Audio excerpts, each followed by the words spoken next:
Buenas Fernando, ¿qué tal? Bienvenido a este nuevo episodio de Entender el Juego y muchísimas gracias por aceptar la invitación. Nada, Álvaro, a ti por la invitación y nada, encantado de disertar eh, de fútbol. Yo creo que es la primera entrevista formal que tengo después de varios meses y bueno, la verdad viendo el formato de entrevista que tiene me apetecía.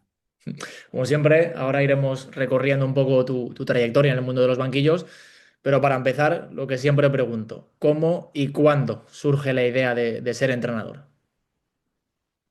Pues no fue algo premeditado o algo eh, que yo tuviese como objetivo desde temprana edad, ni mucho menos de mi adolescencia. Mi ilusión de niño siempre ha sido la de ser futbolista profesional. Yo soy, como digo, un futbolista frustrado. Mis primeros recuerdos son siempre con un balón en las calles de Capileira. Como digo siempre en el callejón de Concha, rompiéndole las macetas con el balón. Mi pueblo es muy peculiar porque tiene las calles muy estrechas y,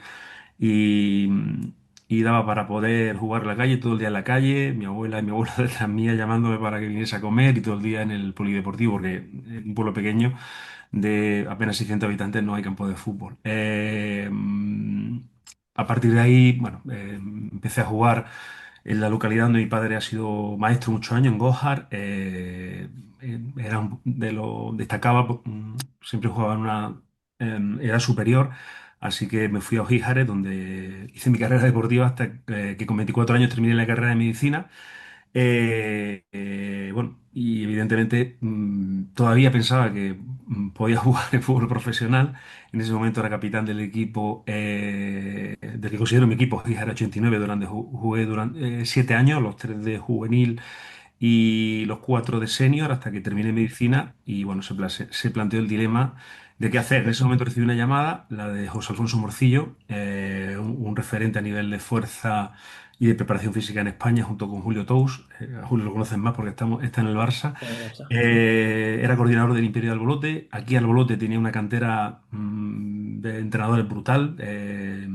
Óscar Cano, Aibar,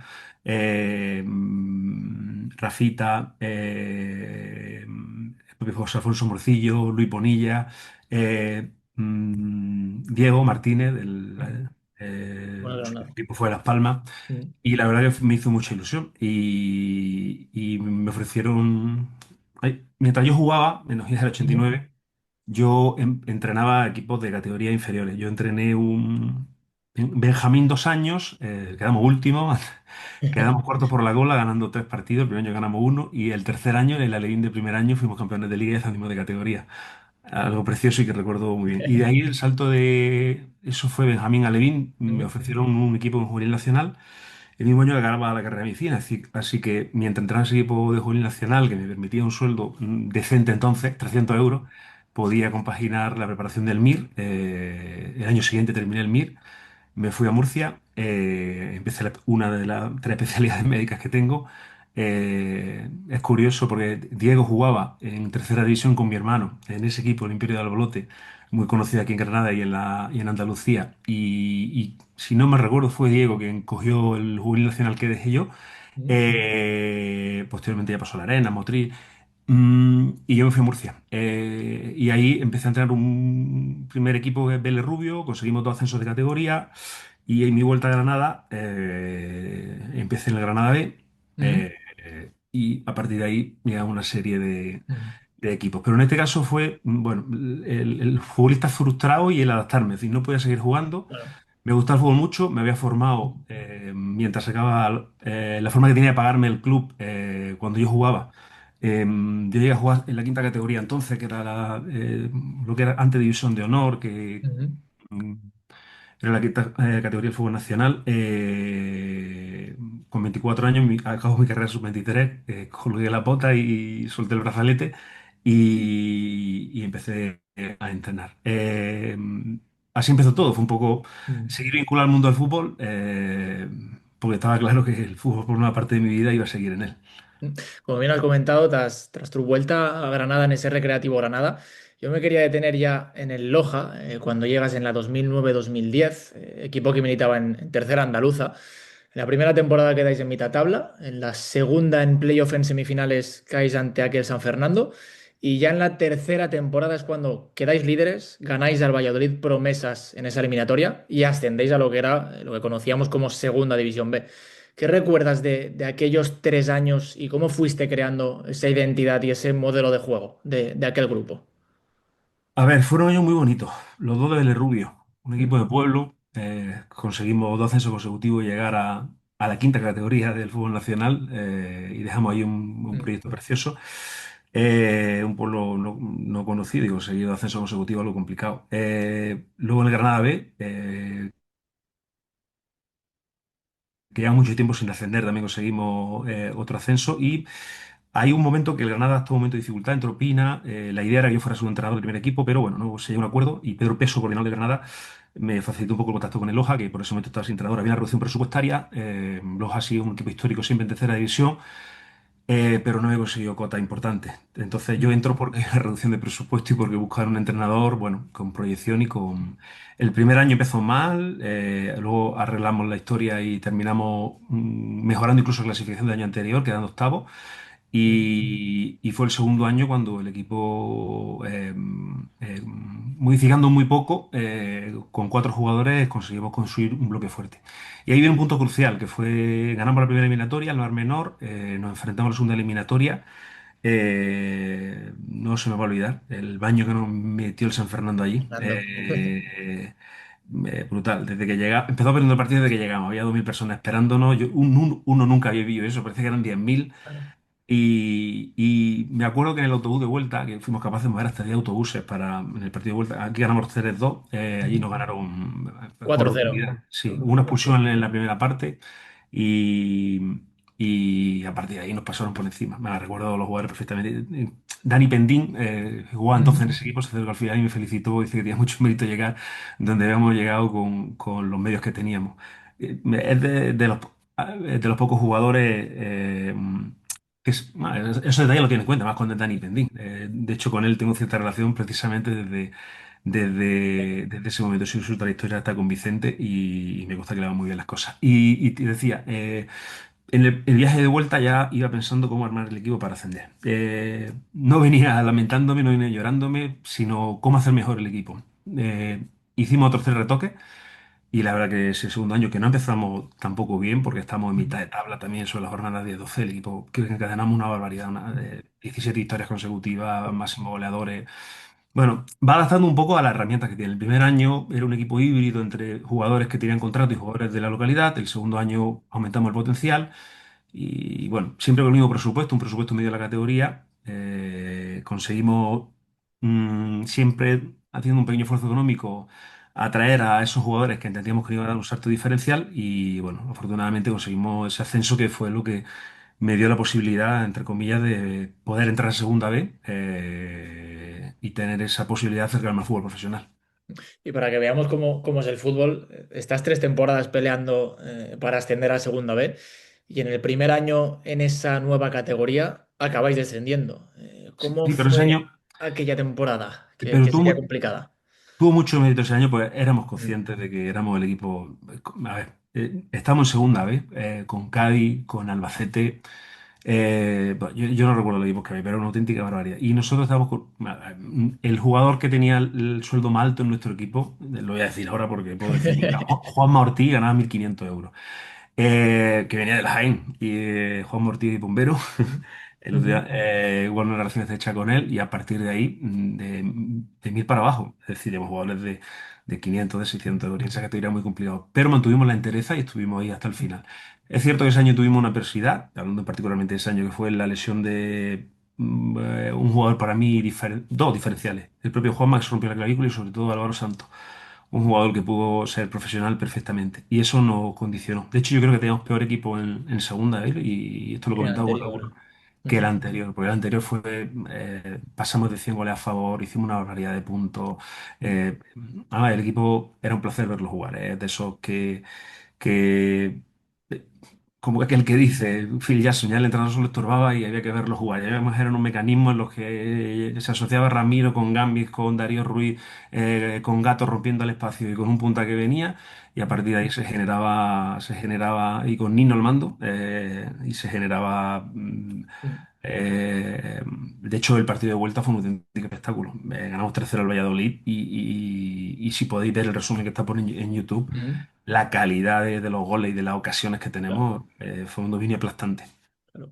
Tras ese paso por el Lojas, llegas al Guijuelo, que quedas en quinta posición en esta segunda B. Pero yo quería llegar al filial de la Almería. En la segunda vuelta es cuando llegas, en la temporada 15-16. El equipo estaba último en segunda B. Y más allá de que no se consiguió la permanencia, ¿cómo es llegar a un equipo que anímicamente seguro no estaba en su mejor momento? También teniendo en cuenta que es entrenar un filial y todo lo que eso conlleva. ¿Cómo afrontaste aquella temporada en el Almería B? A ver, yo tenía otro año más de contrato en Guijuelo, pero hablé con el presidente, con Jorge, con el que tengo una buena relación. Le dije que por motivos personales no podía Mm, estar lejos de casa. Me acerqué a Granada. Tuve incluso una oferta de un filial del norte que rechacé. Y Jorge es una persona excepcional, lo entendió. Quedamos quinto con la mayor puntuación de la historia del Guijuelo, a pesar de que no conseguimos ujú. ese playoff. También es verdad que bueno, nos tocó pelear con Racing de Ferrol, Murcia, que cayó en nuestro grupo en ese exceso administrativo, lo cual complicó con un Logroñés que entraba Pouso, que era un auténtico equipazo. Bueno, fue complicado y al final nos caímos y nos quedamos en esa quinta posición, muy cerquita del El ascenso. playoff. Firmó en Almería. Y yo firmo con la firme convicción de que vamos a salvar el equipo. La Almería venía de hacer playoff el año anterior, Ujú. muchos jugadores renovados, y yo veía potencial en esa plantilla. ¿Qué pasa? Bueno, yo firmo con la condición de que se va a reforzar la plantilla y hacemos un esfuerzo por reforzar la plantilla, pero en el último momento, el primer equipo no iba bien y a mí me quitan dos jugadores cruciales, que son Ramón Acez y firman a Gorosito y en esa última semana yo me quedo sin Joaquín, el que ha sido central del Valladolid durante mucho Central. tiempo, y me quedo sin Ramón Acez. Eran mis dos mediocentros titulares. Con lo cual el equipo pierde mucho potencial y era complicado, era complicado. Aún así, bueno, hubo un momento que nos enganchamos, pero después ya era complicado. Bueno, el club me planteó si me veía con fuerzas y hasta el final asumían el ascenso como algo mm, natural, por decirlo así, por la situación en la que estaba, o si prefería apartarme. Y en ese caso, Frank, que estaba en el filial, que ahora está entrando en Ucrania, su última experiencia en Murcia, estaba en el División de Honor, porque tengo una muy buena relación, se hacía con el equipo, y yo le dije a Andrés, que está en la actual secretaria del Ujú. Betis, porque tengo una relación excepcional, que yo me había comprometido y aguantaba hasta el final, con el compromiso también un poco de dar más protagonismo a los chicos que venían de abajo y que, digamos, iban a rejuvenecer el equipo. Terminamos la competición, competimos dignamente y bueno, el siguiente año eh, me llama Marbella y bueno, y la historia fue radicalmente distinta. Yo creo que son años de aprendizaje. Mm, a ver, se aprende, la experiencia, como yo siempre digo, no es lo que te pasa, sino que lo que hace con lo que te pasa. Y, por ejemplo, la derrota en San Fernando que yo viví como un fracaso en aquel momento fue el estímulo para Te hace ascender crecer. el siguiente año. Y mi esa experiencia negativa en Almería, después de casi un playoff en Guijuelo, yo creo que también fue algo de decir, mm, yo puedo dar más. Y bueno, el siguiente año en Marbella le dije a Jorge que si me firmaba, a pesar de que vivimos otra reducción presupuestaria, siempre me ha tocado eso. El año pasado, el año anterior al mío había estado en Medinafti con el, casi el triple de presupuesto que teníamos nosotros ese año. Puedo decir la cantidad, nosotros teníamos un presupuesto en torno a 700.000 euros. La verdad que el ojo visor de Jorge, actual secretario técnico del Villarreal, hizo que construyéramos una plantilla Ahora, anticipándonos a lo que iba a pasar con esos jugadores, y ahora sí que hablamos de ese Marbella. ahora vamos a 17-18, que es cuando te sientas en el Marbella. Como bien dices, hacéis una temporada casi perfecta, porque quedáis a un punto del líder, que ese año fue el Cartagena. Y en playoff al final perdéis contra el Celta Fortuna en penaltis. Y por poner un poco en contexto, como dices, era una plantilla con Catena de los Asuna, con Luis Rioja, que ahora está en el Valencia, José Corpas, que está en el Eibar, Alex Bernal, que también lo has tenido en Elda. ¿Qué recuerdas de aquella temporada y cómo fue también el quedar segundo tras estar varias jornadas por delante de aquel Cartagena? ¿Cómo gestionasteis toda aquella temporada tan competitiva? El objetivo que nos marcamos era quedar entre los ocho primeros, fíjate. En segundo lugar, fue una temporada que empezó regular. De hecho, en la jornada 11 si mal no recuerdo, nosotros jugamos contra el Betis B de José Juan. Ujú. El Betis B tenía arriba a un tal Loren Morón, a un Aitor Ruibal, a un tal Robert, a un tal Manu Nieto, a un tal Junior Yo Firpo, a un fijo. tal Redru. Ujú. Nos expulsan a Catena en el minuto 25, nos hacen el 1-0 y yo me estaba viendo ya que no llegaba a Marbella. Empatamos el partido cuando ya aguantamos y estoy muy cerca incluso de ganarlo. Y ahí fue un momento crítico porque estamos en mitad de tabla, más cerca de los puestos de descenso que el de los de ascenso, pero bueno, tuve la confianza de la dirección deportiva que se enrocó conmigo y afortunadamente a partir de ahí empezaron a llegar resultados y al final en el tramo importante de la competición, que fue la segunda vuelta, nos encaramamos a la parte alta y no solamente a falta de 5 jornadas conseguimos la clasificación para playoff en un grupo que, hay que recordar, estaba Cartagena, Murcia, Recreativo de Huelva, los filiales del Filiales. Betis, del Sevilla, el del Córdoba también, el Recreativo Granada. Bueno, era un grupo fortísimo. De hecho, lo catalogan como el grupo Más fuerte. más fuerte. Estuvimos peleando con el Cartagena hasta el Ujú. final y bueno, al final un punto, Un porque teníamos punto. la garaje ganado y éramos el equipo con mejor diferencial de goles de la categoría, nos privó de esa posibilidad. Pero creo que conseguimos un meritorio subcampeonato y al final, bueno, la suerte de los penaltis. Jugamos también contra un Celta B, hay que recordar que tenía a un tal Denis Secker, a un tal eh, mm, Brais Méndez, internacional el siguiente año Ujú. absoluto con la selección española, que tenía a Juan Gutiérrez, que tenía lo diré, el capitán del Albacete. Bueno, un auténtico equipazo. Prácticamente el 80% de esa plantilla compitió en fútbol profesional y en primera división. Y la tanda de penalti, Luis Rioja me la debe, él lo sabe. Falló el quinto penalti en una tanda de 4 fue o 5. 5-4. El último penalti lo falló Luis Rioja y eso nos condenó, creo, a vivir momentos más dulces todavía. En la 19-20 ya es cuando llegas al Burgos, otro equipo también el que aterrizas ya con la temporada empezada en la jornada 10. En esa campaña sí que se consigue la permanencia, pero yo quería saber cómo en un primer equipo, con la liga ya empezada, con la presión de que tienes que conseguir resultados de manera inmediata y con la que al final es una plantilla con la que no has trabajado ni has hecho pretemporada, ¿cómo se planifica ese trabajo? ¿Por dónde empezaste? A ver, no renuevo en Marbella porque al final el director deportivo decidió no continuar. Yo me había comprometido con él a que si él no seguía, yo no seguía. Eh, Mm, Aunque mi decisión fue posterior a él, por otras circunstancias que él sabe, pero mm, decido no continuar. Para mí era muy cómodo estar en Marbella, con un sueldo muy importante, al lado de casa, pudiéndolo compaginar con la medicina, porque en ese momento yo lo compaginaba con la medicina, pero bueno, uno da su palabra, yo soy de palabra. Empecé no entrenando y surgió la opción, surgieron varias opciones, además, curiosamente, la misma semana. Y nos declinamos por la de Burgos, porque yo había estado en Guijuelo, había vivido lo que era Burgos, creo que era un gigante dormido, que iba a terminar despertando. Me pareció muy seria la directiva y decidí firmar allí. Fue complicado al inicio, porque, bueno, por ponerte una similitud, cuando Julián Calero llega al Cartagena tarda 8 o 9 semanas en ganar. Ahí nos pareció algo parecido. Tardamos 6 o 7 semanas, aunque conseguimos varios empates en ganar, porque no terminaba de dar con la clave. Una vez que detecta cuál es el principal problema, ya creo que encajábamos porque el equipo generaba, hice algo, hice dos cosas. Uno, cambiar de modelo de juego, que lo he hecho pocas veces, es otra enseñanza de mm. que hay que adaptarse a lo que tienes, y también un poco a lo que te pide el contexto, porque en Burgos se ponen nerviosos si circulábamos 3 veces, yo querían rápido área. Rápido. Y allí 5.000 6.000 fieles siempre hay, siempre había en el plantillo, incluso en segunda vez, y te digo yo que allí la gente aprieta.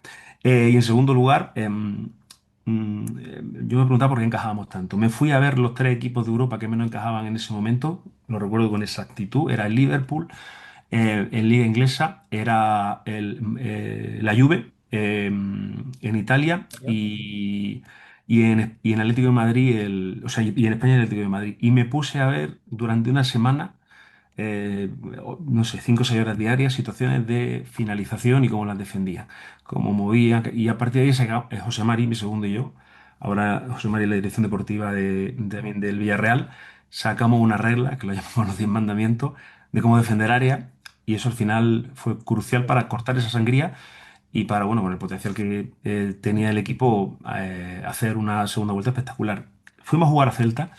Este detalle que te doy, último partido de primera vuelta, si no recuerdo, teníamos 13 puntos. Mi segundo me dice, José Mari, me dice, Fernando, ¿tú eres consciente de que tengo que hacer una segunda vuelta de 35 puntos para salvarnos? Digo, José, no piense en eso. Y 8-13 en una, dice, no piense en eso. Al siguiente partido. Ganó 0-1 al Celta de Vigo de Rubén Alves, se la tenía, diría. Ujú. Tengo muy buena relación con él. Sí. Bromeaba, se la debía y a partir de ahí empezó un despegue que concluyó en una salvación a falta de unas horas, precisamente ganando en casa al Celta B de Rubén Alves, que el año anterior me había eliminado de playoff Eliminado. y que curiosamente mandé yo a play-out y creo que se enfrentó con el Alcoyano y fue el Alcoyano el que terminó El que descendiendo. terminó bajando. Las paradojas del destino. Sí, sí, sí, sí, sí. Ya en la 2021, ese año estás en el banquillo del Badajoz. La temporada es muy buena. En la primera fase le sacáis 10 puntos al segundo. En aquella segunda fase de ascenso a segundo solo perdéis un partido. Y ya en los playoffs, en semis, ganáis 2-0 al Zamora y en la final perdéis 0-1 ante la Morevieta.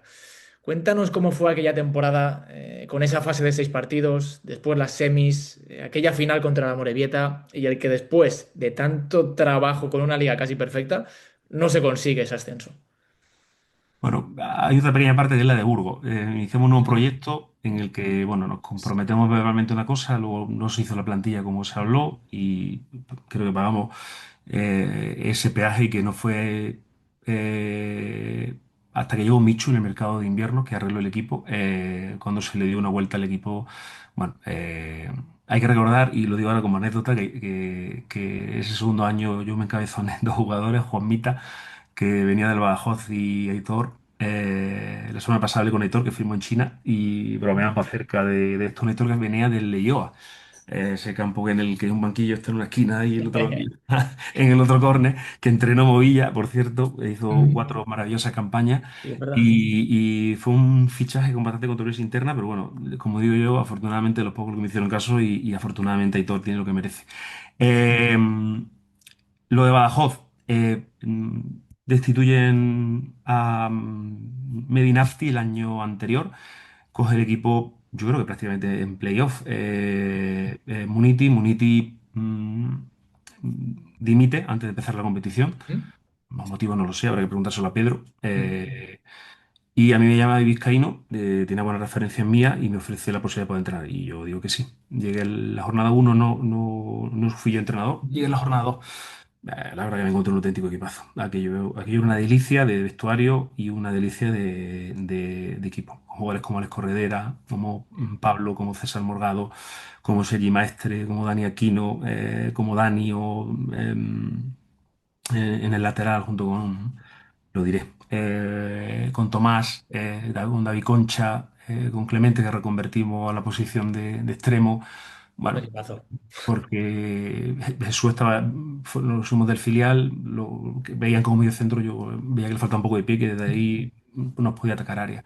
Arrasamos, es decir, fue un año en el que la categoría se nos quedaba corta. Ahora, fue el año en el que ser primero tenía menos premio que ni un año, porque hay que recordar que otro año el primero ascendía directamente o tenía una segunda bala. Que no se le olvide a nadie que el primero tiene una segunda bala. Ese año no tenía bala más que te valía la prórroga. Me explico. Pero no, mm, hicimos una primera vuelta que nos sobraron. El equipo siguió manteniendo el nivel competitivo. Y aquí voy a decir algo importante. No es fácil mantener un grupo enchufado estando 4 meses sin cobrar. La última nómina que recibimos fue hasta si no me equivoco, el 15 de febrero. Del 15 de febrero al 30 de junio el equipo no cobró. Y yo no lo digo de cara a la afición, lo digo de cara a quien compusieron aquella plantilla. Le estoy muy agradecido. Un momento en que cerramos la puerta y dijimos, o esto se hace público o tiramos para adelante y ascendemos.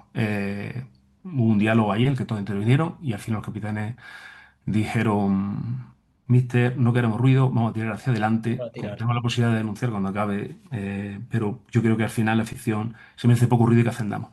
Y Mm. con esa dificultad de febrero, ¿vale? El equipo lo único que hizo fue ganar y ganar y ganar y ganar. En una segunda fase, ganar, ganar, ganar. Espectacular. Perdimos un partido en la segunda fase, pero también tengo que decir, y me confieso, que fue un partido en el que preservamos a aquella gente que tenía cuatro tarjetas o tres por evitar una cuarta o una quinta que nos pusiese precisamente en playoff. Ahí hubo movimiento en esos dos últimos partidos. El último lo empatamos en casa con Ujú. el Sanse de Marcos, el que es segundo hora de Raúl, y Mario, que estaba de la Secretaría Técnica del Cádiz.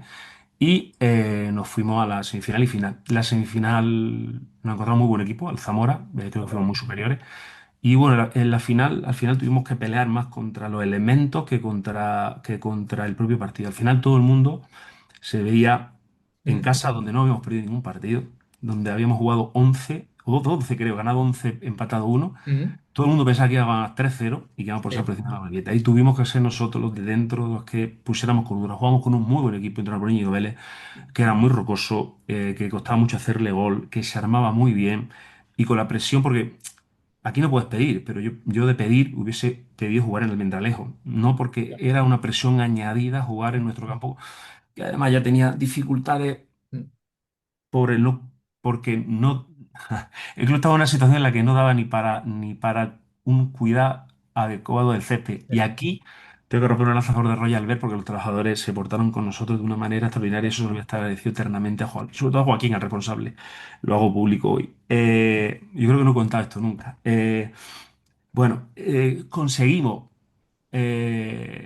Igual esto es una bomba, o no. Los capitanes, que por favor el presidente no hable, porque el año anterior dijo que íbamos a ascender y íbamos a jugar Champions y que no hable. Conseguimos sujetarlo a Joaquín, le mando un fuerte saludo, hasta el final. Y yo no me enteré, yo no me enteré. Pero el día antes del partido, por lo visto, hizo unas declaraciones en COPE que mi segundo lo sabía, yo no lo sabía. Y claro, ¿qué hizo la Morevieta? Empapeló todo lo histórico en esas Con declaraciones. esas declaraciones. Y vuelvo a repetir, tuvimos mucho que pelear con Mm.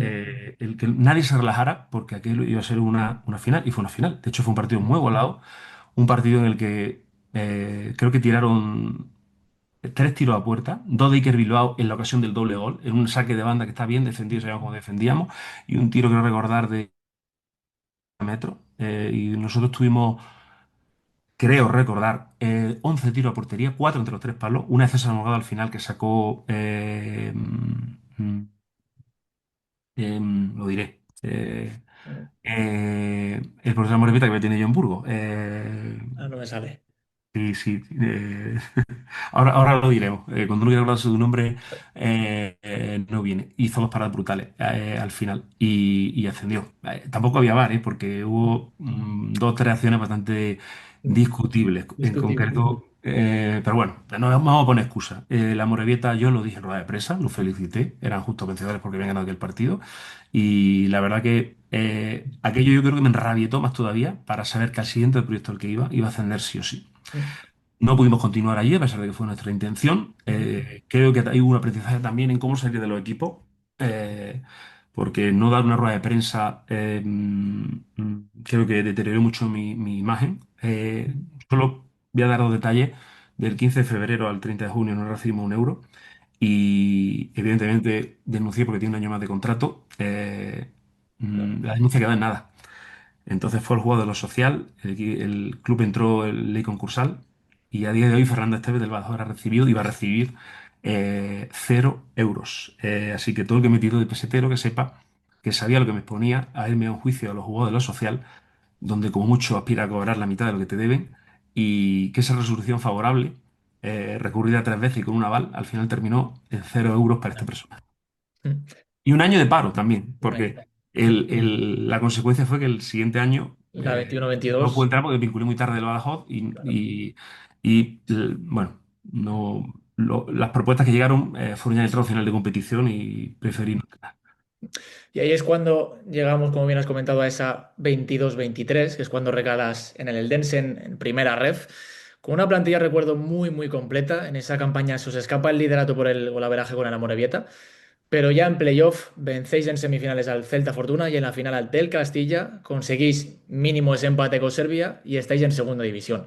De aquí me quería detener en aquella final de infarto ante el Castilla, partido de vuelta, se ponen 0-2, conseguís empatar y en la prórroga se vuelven a poner otra vez por delante y acaba metiendo el empate Juanto Ortuño. ¿Cómo es gestionar un partido de tanta tensión y después de una temporada tan larga? Bueno, es la inercia la que nos lleva. Mikel Saiza, el portero, me bueno de Mikel, que tuve panadero de profesión, entrenador de portero, ahora de Real Sociedad Athletic, no sé dónde está ahora. Mm. Un saludo si no ve también. Bueno, decir que, a ver, en primer lugar, firmo por el Eldense, había un par de propuestas, pero firmo por el Eldense sobre todo porque había sintonía con la dirección deportiva. A diferencia del segundo año, que digamos no hubo, y no lo voy a ocultar, esa sintonía, en el primer año hubo mucha sintonía, sobre todo con Hugo y con Manu. Y la verdad que hicimos una plantilla consensuada, con cierta limitación presupuestaria, porque había presupuestos mucho más amplios que nosotros, Castellón, Murcia, que a nadie se lo olvide, decíamos el séptimo octavo presupuesto, pero conseguimos una plantilla bastante equilibrada. Y al final creo que solamente tuvimos una incorporación en el mercado de invierno, que fue Ale Bernal, que venía a suplir una posible carencia que pudiéramos tener en el mediocentro, sobre todo pensando en Sergio Ortuño, si se nos caía, porque entendíamos que era un jugador crucial. Yo no sé si tuvimos alguna otra incorporación en el mercado de invierno, no lo recuerdo, pero hubo muy poco movimiento y bueno, en este caso surgió lo de Ale. Yo había trabajado con Ale, sé cómo es Ale, y al final fue determinante porque nos dio el ascenso. Aquí, fíjate lo que es el destino, Ale, que fue titular indiscutible conmigo en Marbella y fue alguien muy importante. No lo fue Mm. en ese primer año en Elda, pero nos dio el ascenso. Y un jugador que no fue importante en Badajoz, como era Miguel, porque tenía delante a Seri Maestre o, por ejemplo, a Alex Corredera, fue crucial ese año en Elda. Y a pesar de que no participó mucho conmigo, lo firmé y fue uno de los capitanes nuestros en Elda. Con esto quiero decir que a veces ser o no ser titular en un equipo no implica necesariamente Que ya no lo eh, seas en otro. porque Miguel fue un jugador que pedí yo expresamente y bueno, el caso de Alex Bernal, ese primer año no lo fue tanto y de hecho lo pasamos mal los dos porque tengo una relación de amistad, pero el segundo año sí que lo fue y luego fue crucial. Tuvimos una conversación que terminó en llanto y abrazándonos antes del partido de vuelta. Me dice, Mister, el juego no juego el domingo, voy a salir y te voy a dar el ascenso. Y salió y nos dio el ascenso. Que llega el ascenso. Porque vale, vinieron de una eliminatoria muy complicada. La primera, porque hay que recordar, uno era el Celta B de Giralde, también con unos nombres Mm. que ni voy a nombrar, y el segundo contra el Madrid Real Madrid Castilla de Raúl, De que, Raúl. que Doctor, Rafa, Arribas, Obrador, Arribas, Álvaro Rodríguez, que también jugó bueno, en etc, final. etc, etc, el nivel de esa plantilla. Sí, sí, sí. Pasó lo inverso. En la primera eliminatoria el Celta fue muy superior a nosotros allí, nos escapamos vivos. De hecho, tuvimos que cambiar de estructura al descanso porque queríamos llegar con la eliminatoria viva y ese 3-2 nos dio la posibilidad luego de ser nosotros y de ganar en casa. Y luego con Raúl, con el Madrid Castilla pasó algo a la inversa. Yo creo que fuimos allí mejores. De hecho, con el 0-1 fallamos, Crimonte falla un penalti y tenemos dos, tres ocasiones para hacer ese 0-2 y al final arriba nos empata el partido y llegan vivos a la vuelta. Y bueno, empieza el partido de una manera horrenda. Nosotros tenemos una baja muy importante, que es la del lateral derecho, Tony Abad. Tony Amat. Tratamos de subirla con Jesús Clemente, que por desgracia ese día estuvo desastroso. Obrador lo destroza. Se pone en 0-2. Y ahí también una decisión importante. Teníamos ya trabajado el cambio de estructura, porque nos podía pasar que perdiéramos potencial ahí en el lateral derecho. Cambiamos de estructura y esa cambio de estructura fue crucial, porque a partir de ahí empezamos a llevar la manija del partido. Nos metió Manu Nieto en el partido y al final los goles, el gol de Carlos Ruiz con asistencia si no me recuerdo, de Bernal nos dio el empate y la posibilidad porque antes tuvimos otras dos ocasiones para no haber llegado al prórroga. Y la prórroga llegó el amigo arriba, una jugada que habíamos recalcado 40 veces que iba a pasar, que recortaba accidente se dejaba caer, porque no fue penalti, y lo defenderá ante quien quiera, incluso ante el propio arriba. Eh, y claro, pero igual que los últimos minutos de Amorebieta lo vivimos con la sensación de que no podíamos, De que era yo creo imposible. que la inercia del equipo en ese momento era que iba a salir, que iba a Sí o sí. salir, que iba a salir. Y salió jugando la segunda parte y me cogió del pecho Ale y me dijo, acuérdate de lo que te dije. Y llegó, se vio en bandeja y bueno, lo demás ya es historia del Club Deportivo Lense. Siguiente temporada en segunda división, conseguís mantener al equipo haciendo, diría, una buena campaña.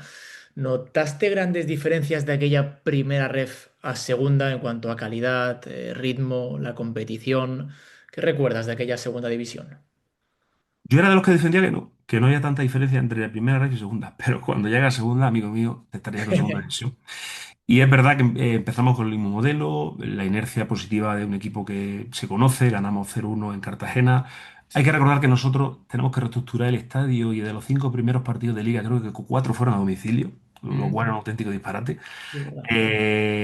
Pero bueno, conseguimos ganar, creo, 3 de esos 5, no recuerdo, nos colocamos en una posición relativamente intermedia y eso nos dio cierta comodidad. Luego ya cuando los equipos te observan, te analizan, evidentemente empezamos a tener dificultades. Y ahí fue cuando, bueno, un analista de datos con el que tengo una relación muy estrecha que es referente en España, tuve una conversación con él y me dice, tienes este y este problema, yo no sé cómo tienes que solucionarlos, pero hay que solucionarlos. Pero hay que Solucionamos esos dos problemas y el equipo ganó 0-1 en Huesca con gol de Mario Soberón y el equipo dio un giro radical de 180 grados. A partir de ahí creo que mantuvimos una línea muy regular, que nos llevó prácticamente a estar en el último tercio de competición prácticamente salvado, porque el objetivo yo no lo perdí nunca de mente, que era conseguir los 50 puntos y la salvación, aunque es verdad que llegó un momento también en que se hablaba de cuarto acceso consecutivo. Aquello me parecía, con el menor presupuesto de la categoría, me parecía, en segunda división, me parecía, no voy a decir un un insultante, pero me animalada. parecía demasiado optimista. Entonces, muchas veces es importante reajustar la percepción que hay de la realidad. Ya. No por nada, sino porque podía pasar que desafortunadamente pasó, que perdiéramos jugador importante. Pedimos a Mario Soberón 4 semanas, pedimos a Juan Tortuño 3 y también tuvimos la lesión de Carlos Ruiz. Bueno, y eso obligó a que tuviéramos otra vez que reajustarnos. Lo hicimos y luego bueno, creo que tuvimos un tramo final de competición cuando recuperamos otra vez esos jugadores muy buenos. Y hicimos lo que hizo nadie, ganar en el plantío de mi buen amigo Bolo, cuando se estaba jugando playoff, ganamos 1-2, un auténtico partidazo. Ahí yo creo que ya prácticamente habíamos sellado la permanencia. Y luego un empate ante el Levante en casa, que también se estaba jugando playoff, Ujú. y una victoria en el Martínez Valero épica e histórica Sí, para el seguro. Club Deportivo Eldense, contra un Elche, hay que recordar, que entrena o que entrenaba el actual seleccionador de Ecuador, Becacheche, y que se jugaba también la posibilidad de jugar playoff. Fuimos capaces de ganar con rotundidad 1-2 con aquel timorazo. Eh, bueno, y conseguir una salvación, creo que más que meritoria. Y luego en un último partido, que creo que competimos bien, incluso creo que un penalti sancionado en el último momento privó al Racing de jugar playoff porque un penalti clarísimo a Piña, que no se sancione, da la posibilidad al Sporting, creo recordar, de que se meta y que se quede fuera el Racing que perdió, también hay que decirlo, en Villarreal contra un equipo que estaba ya descendido. Y tu última etapa ha sido en la Ponferradina esta temporada, una etapa efímera, tan solo 13 partidos con 4 victorias, 4 empates y 5 derrotas.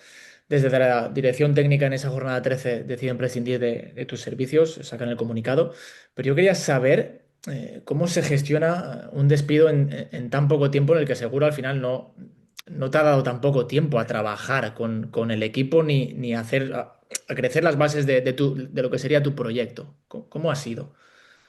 Fue duro porque yo me costó aceptar la decisión. Tuvimos un arranque muy malo, Ujú. perdimos 4 partidos consecutivos, la jornada 6 llevamos 5 derrotas o 4 derrotas y un empate, y a partir de ahí empezó un arranque, 7 partidos consecutivos, 6 porterías 0, 12 de 18 puntos y una derrota, creo que justo en Balaídos, donde el equipo compitió bien. Y bueno, la vuelta. Nosotros estamos, bueno, no voy a decir qué, pero yo puse la atención en un tema administrativo, me citan en el club y pensaba que era para solucionar ese tema y me encuentro con la situación de que, bueno, me comunican que el equipo estaba diseñado para ascender. Es que utilizo las palabras textuales que me dicen en la reunión, Mm. en la rueda de prensa. Aquí no hay ambas. Es decir, hay una. No quiero hablar de esto porque sé que ha habido cierta polémica Sí, hace no, unas no. semanas, pero las ruedas de prensa están ahí, cada uno puede sacar sus propias conclusiones. Yo lo que hago es despedirme de manera educada, digo lo que sentí en ese momento, que no era justo. Te he puesto, por ejemplo, los ejemplos del Loja que termina siendo campeón o del Marbella que termina siendo subcampeón, que estamos en una situación parecida en esa situación. Sobre todo las sensaciones del equipo creo que eran buenas y bueno, yo creo que nos sorprende un poco a todos. En particular a mí. Bueno, uno lo acepta. Después yo he tenido conversaciones con Eduardo y con el presidente afable y ya está. Son decisiones también que uno tiene que acatar. pero bueno, muchas veces la impotencia de que yo pensaba que ese equipo iba a terminar dando más rendimiento del que estaba dando hasta ese momento. No, yo no me escondo, tenemos los puntos que teníamos y los partidos que teníamos. Hubo un partido de Copa por medio, 5-4-5 el balance mío en Ponferrada, pero sí es cierto que de los últimos 9 partidos, incluyendo el de Copa, solo habíamos cosechado una derrota y quien vio aquel partido sabe que Mm. pusimos contra las cuerdas al Celta. No es nada fácil, porque el Celta te somete y le quitamos el balón por completo. Bueno, yo entendía que era injusto también porque creo que venía un momento de ajuste de mercado donde tocando tres cosas en el equipo iba a funcionar mejor y ya está. Bueno, terminó como terminó. Sí, sí, quiero decir que me remito a esa rueda de prensa y a lo que dije. Dije que fui a Ponferrada convencido del ascenso, teniendo otras opciones, porque así lo sentía. Yo sentí el calor y el cariño de la gente, a pesar de que los resultados eran buenos, fueron muy afectuosos conmigo. El vestuario está unido, se diga lo que se diga.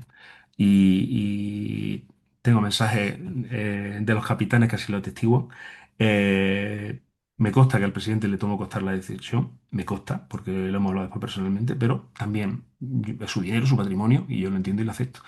Eh, Aquí hago un pequeño paréntesis, porque no voy a entrar en detalle de quién firma quién y no, simplemente digo, hubo comunicación con la dirección deportiva. Comunicación con la dirección deportiva no significa que la plantilla la haga el entrenador, ni mucho menos.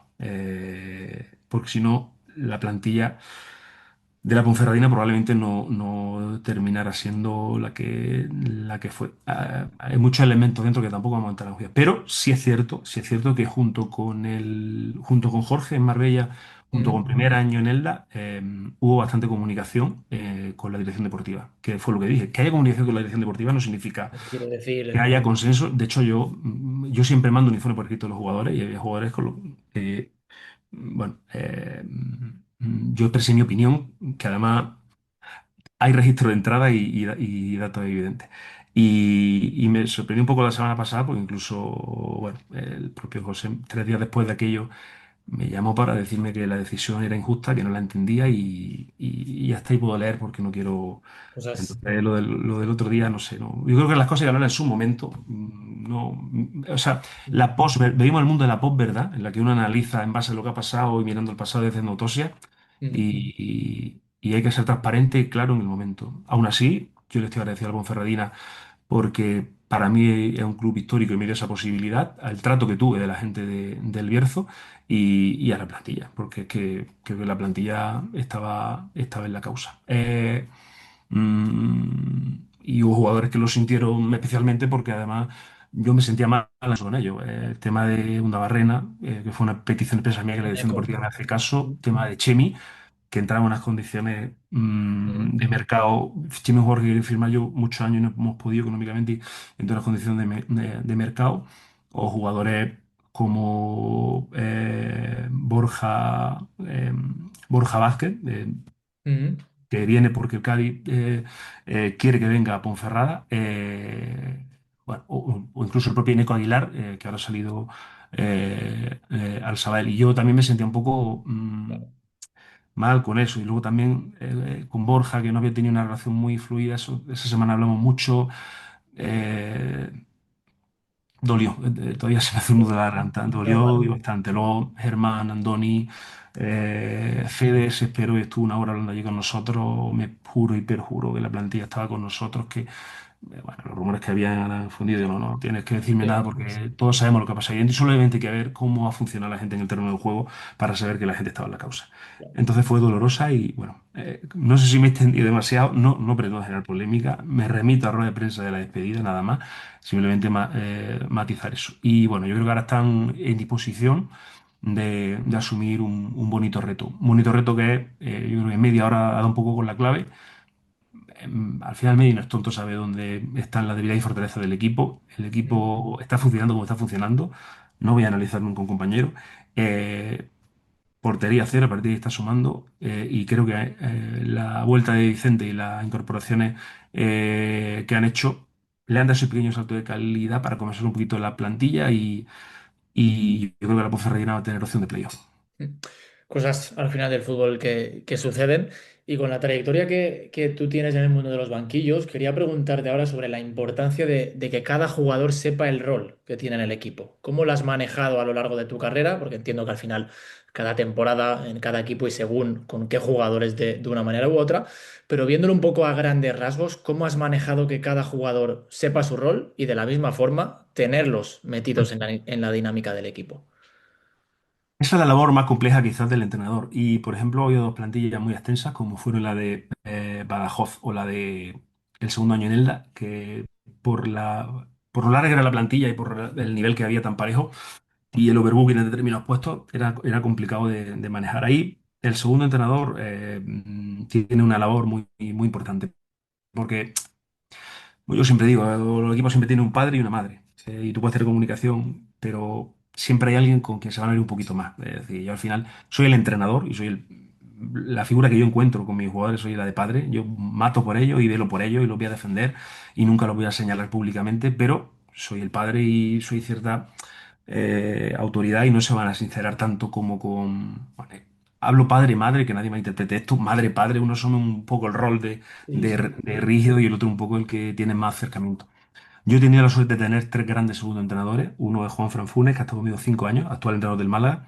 Otro es José María Isaac, que ha estado conmigo 3 años, que ahora está en la Secretaría Técnica del Ujú. Villarreal. Y otro es Antonio Castaño, que ha estado conmigo 4 años y que ahora es subdirector de la Escuela Española y responsable de formación de la Real Federación Española de Fútbol. Los tres tienen cargos de responsabilidad y son gente altamente competente. ¿Por qué? Pues yo le doy mucha importancia al que tengo a mi lado.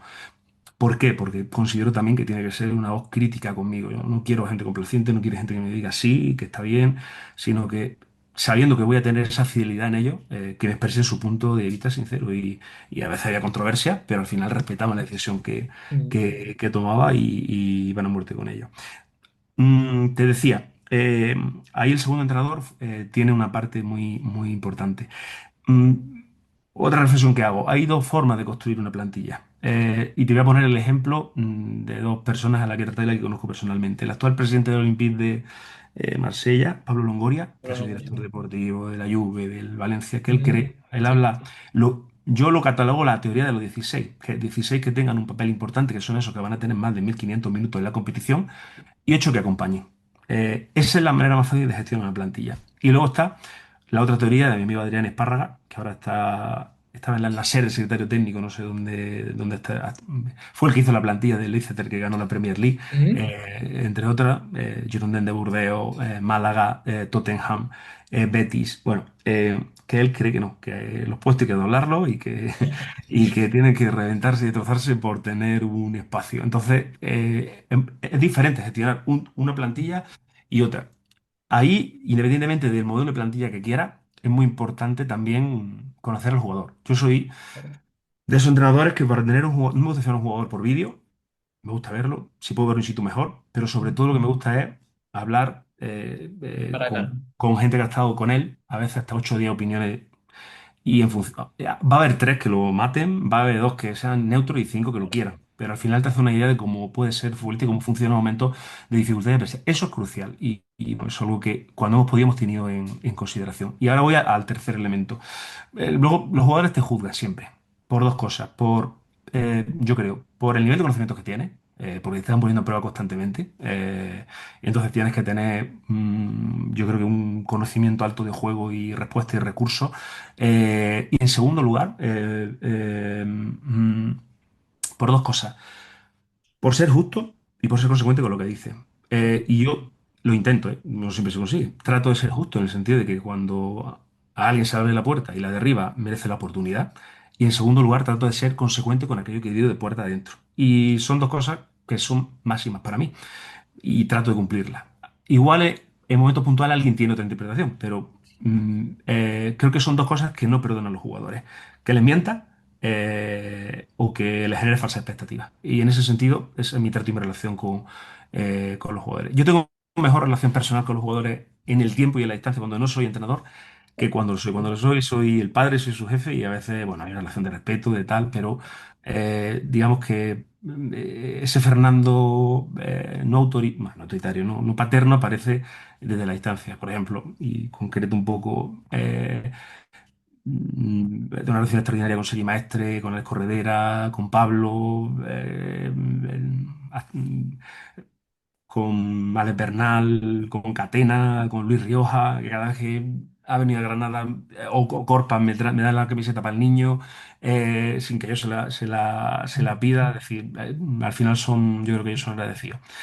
Y en general, bueno, creo que he tenido poco conflictos abiertos con jugadores. Le gustaré más o menos, pero bueno, de forma seria, como le he dicho, aquí me tenéis a partir de ahora para en lo que personalmente o médicamente puedo ayudaros. Y así soy yo.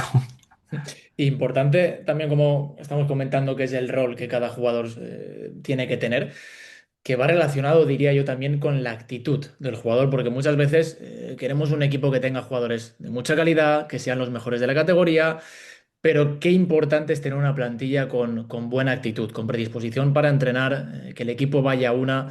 ¿Cómo has trabajado tú este apartado en los diferentes equipos que has estado? ¿Qué importancia le das a la buena actitud? Hombre, muchas. Es decir, hay una serie Yo siempre digo que hay tres reglas básicas que hay que cumplir. No sé si la he dicho una vez públicamente, las digo hoy. La primera es que asumo que me voy a equivocar, todos somos humanos, pero que siempre las decisiones que tomo las hago por el bien del equipo. No la hago, nunca voy a tomar una decisión por un interés particular, incluso cuando me beneficie a mí la decisión o la decisión sea impopular. Siempre lo hago por el bien del grupo. En segundo lugar, se merecen entrenando y se dan la oportunidad compitiendo. La puerta no se abre hasta que tú no entrenas como un animal, porque tú compites como entrenas. Entonces ahí el que no entrena con ese nivel de exigencia no tiene y, ojo, no tiene la posibilidad de entrar. Luego viene la siguiente, que es entrar y aprovecharla. Que aprovecharla no es ganar, sino Claro, tener un rendimiento acorde a lo que se te pide. Y la tercera regla es respeto por el compañero. ¿Por qué? Porque uno toma una decisión de alinear A y claro, se enfada B porque juega en su posición, claro, pero luego puede que juegue B y ya tiene que respetarlo. Entonces, no por mis decisiones, que a mí me da igual que se enfaden o no, además, valoro hasta positivo que se enfaden, pero que respeten al compañero. A mí el respeto en un vestuario me parece fundamental. Y yo he vivido situaciones preciosas. Te voy a poner un ejemplo concreto. Miguel Núñez con Serie Maestre. Yo miro hacia atrás y es que hasta casi me emociono. Te puedo poner varios ejemplos. Lolo Pavón, que viene de primera división, de segunda división, con Catena. De incluso darse apoyo entre ellos. Por ejemplo, en esta última etapa, la que ha tenido, por ejemplo, Andrés con Ángel. Es decir, ver esa simbiosis que hay de un lado hacia el otro, a mí eso me reconforta. Porque si el día de mañana, al final, si toma la otra decisión, va a tener el respaldo del compañero. claro. Y ya para cerrar, me gustaría hacer una pregunta que siempre hago y que creo que está plenamente en la actualidad, sobre el tema de la sobreinformación que hay ahora mismo en el fútbol. Todos los cuerpos técnicos llegan preparados, hay analistas, bases de datos, vídeos del rival, estadísticas, un sinfín de cosas, y al final ver los partidos y hay un orden táctico espectacular. Pero al final te paras a pensar y los partidos al final se resuelven por una acción técnica individual, una jugada creativa de tu mejor jugador, una transición donde lo que prima es la creatividad que tenga en ese momento el jugador. Y el entrenador, a pesar de ello, el entrenador, cuanto más controlado tenga su equipo, cuanto más orden, parece que nos sentimos como más tranquilos. ¿Cómo ves este tema? Fomentar la creatividad, el orden, darle libertad al jugador. ¿Cómo lo ves? Aquí he abierto un melón que da Sí, sí, para sí. un largo debate. Mira, te voy a poner un ejemplo. El último partido de liga que vi, Málaga, segunda división, la Rubia hace un auténtico golazo. Y todo el mundo dice, golazo de la Rubia. Espectacular, qué nivel, dribla, le pega el palo largo. Vale. Si analizamos la jugada anteriormente, Murillo hace dos despejes orientados en un balón largo, que eso no lo ve nadie, ¿vale? Afortunadamente tengo la suerte de poder ver los partidos en cámara táctica, que son de primera división, que te dan opción de tener continuidad en el juego. Pero es que Ochoa es capaz de bajar un melón y darle continuidad al juego. Y luego analiza, y estoy convencido de que Juan Fran sabía que la línea de la Cultu tiende a hundirse. Y la Rubia sabía que en ese tipo de situaciones tenía que irse a por el defensor, porque en ese momento se lesiona el lateral izquierdo y entra Saturti, que es central. Ujú. Entonces se va porque sabe que Genialidad. van a recular y le pega el palo largo. Entonces, todo el mundo se queda con la genialidad, pero detrás de la genialidad, fíjate, hay una información táctica, probablemente, y conociendo a Juan Fran, sé que eso lo maneja, Ujú. del entrenador, y hay un trabajo que no se ve, que tiene que ver con una buena colocación en la transición, con dos despejes orientados y con la genialidad de un chaval de 17 años, de la edad de mi hija, que es capaz de bajar un melón. Eh, Dicho eso, a ver, el entrenador tiene que generar una estructura, un sistema que te permita explotar la potencialidad de tus jugadores. ¿Vale? Eso es fundamental. En el juego, igual que yo tengo un gran referente pedagógico que es José Antonio Marina, para mí un referente en el juego que viene el balonmano, que es eh, eh, Juan Antón, profesor de la Facultad de INEF aquí en Granada, que fue junto con Juan Román, en paz descanse, nos hace campeones del mundo por primera vez en balonmano, mano derecha de él. Bueno, que en los deportes de equipo para mí es un referente. Yo cogí muchas cosas de él. Y decía, Juan dice que hay una parte de juego dirigido que tiene que ver con la presión de entrenador y una parte de juego libre. Y el juego dirigido nunca puede. Es decir, tú estableces unas premisas como entrenador, pero al final siempre está el jugador para interpretar eso y para dar soluciones distintas incluso a las que tú planteas. El juego no puede ser dirigido ni tú puedes estar con el mando de la Play. Ahora, lo que tú planteas como juego dirigido siempre tiene que ir a tratar de aprovechar la potencialidad de tus jugadores y más particularmente de tu colectivo. Por eso siempre yo digo que el entrenador tiene que tener su identidad, pero una de las peculiaridades que tiene que tener el entrenador es la adaptabilidad, porque al final, ¿qué es jugar bien al fútbol? Jugar inteligentemente. ¿Qué es ser inteligente? Resolver con eficacia las situaciones que te plantea el juego. Es decir, tener más probabilidad de. El Málaga el otro día tiene un expecting goal de 2,4 y el Cultura de 0,3. ¿Fue justa la derrota del Málaga? Probablemente no, porque el gol anulado de la Cultura es legal. Claro. Pero al final, cuando tú tiras 9 veces entre tres palos y el rival te tira una, es mucho más fácil que caiga de tu lado. Entonces aquí se trata, como yo siempre digo, de aumentar la probabilidad de que va, Claro, con que llegue mucho el último tercio, que claro. esa es otra, la gente habla de área y las áreas no se trabajan. Y yo soy un obseso del área en fase defensiva y en fase ofensiva, los 10 Ujú. mandamientos en fase defensiva y los tres tipos de posibilidades a partir de la que sale un abanico en fase ofensiva. Eh, mm, en fin, como te digo, es que ha abierto un melón que Sí, da para un debate, ¿no? Pero yo siempre digo que al final, y en eso soy claro, el protagonista es el jugador. Ahora, no confundamos, ¿eh? Porque esto de que el entrenador no tiene ninguna función, que son los jugadores, pues escúchame, lo echamos al campo. y que Y si jueguen. eso fuese así, yo cogía el fonendo otra vez, me iba a mi consulta y me subía al UCI móvil y no me dedicaría a entrenar, porque no pintamos nada en esto. Claro, Ahora, claro. siempre hay una parte, evidentemente, que tiene que ver con... Y como siempre digo, cuanto mejores herramientas tengan, mejor. Claro, por supuesto. Yo voy a poner un ejemplo, el del Badajoz, es que allí ese año da gusto entrenar. Y luego, y termino con esto, viene la forma de entrenar, porque hemos hablado de las reglas para entrenar, pero viene cómo entrenar. Claro. Al final hay que entrenar eh, aproximándote al juego. Es decir, esto de las palizas estas de correr o cuando ya mides con GPS los esfuerzos que hace entrenando y te va a esfuerzos iguales o por encima de competición. Y acabo con una última reflexión. El entrenador gestiona dos equipos, los verde o azul, como quiera, y los de negro. ¿Vale? Es decir, los cuerpos técnicos son súper extensos. Yo tengo una charla que he dado alguna vez para alguna universidad que se llama la visión panóptica, que tiene que ver con que el entrenador está, y hablo de la gestión del otro grupo, del grupo de trabajo, tiene que saber de nutrición, tiene que saber de medicina, tiene que saber de preparación física, tiene que saber de datos, tiene que saber Y cada de vez tal. más cosas. Tiene que saber darle protagonismo también a esa gente que está con él, porque tiene que sentirse importante y parte del proceso. Y con todo eso, evidentemente, tú gestionas dos grupos, los de un lado Claro, y los de otro. Entonces, ser entrenador es algo, claro. para mí, que he trabajado en un CIMóvil y me encuentro cosas graves, incluso más complicadas que la de, por ejemplo, atender una urgencia médica grave. ¿Por qué? Porque hay tantos factores que muchas veces no dependen de ti que, bueno, hay que tener en cuenta. Y termino. Lo importante es la capacidad de síntesis. Y con esto me voy a quedar, porque estoy hablando aquí de... Pero al final tú, como yo siempre digo a los jugadores, detrás de este vídeo de 8 minutos, chicos, hay 38, 40, 50 horas de trabajo.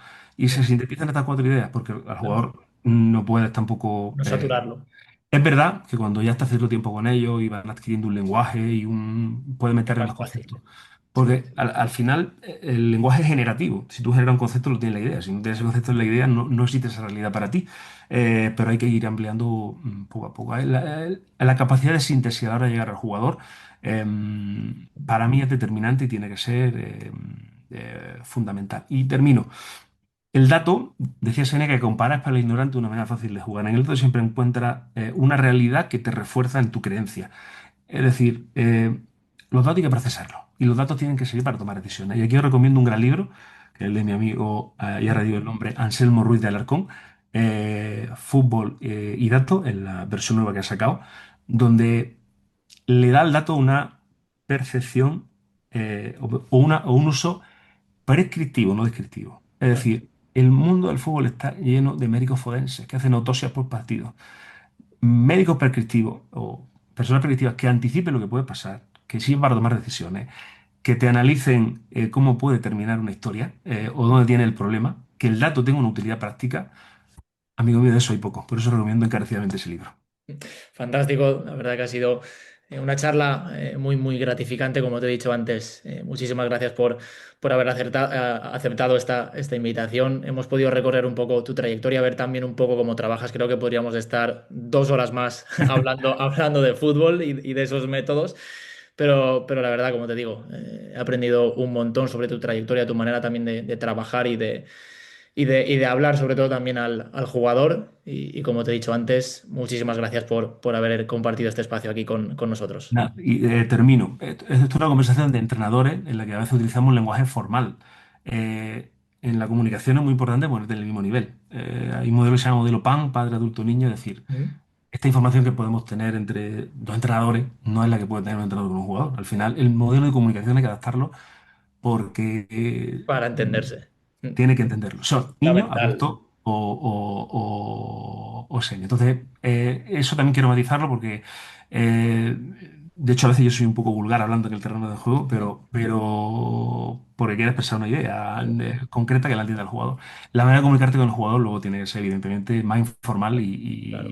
y tiene que ser, y tiene que ir en ese sentido. Que no se confundan las cosas porque a veces bueno, el debate ha sido muy extenso y hay terminología que puede parecer un poco abstracta, pero luego eso se traduce en plata.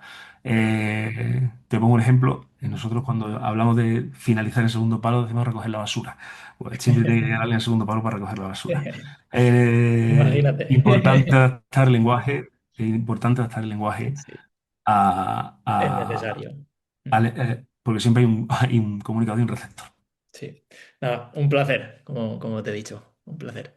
Nada, darte las gracias por la invitación y animarte a que sigas con esta iniciativa porque me parece muy bonito. Yo me trago ya 6, 7, 8 charlas tuyas, la verdad.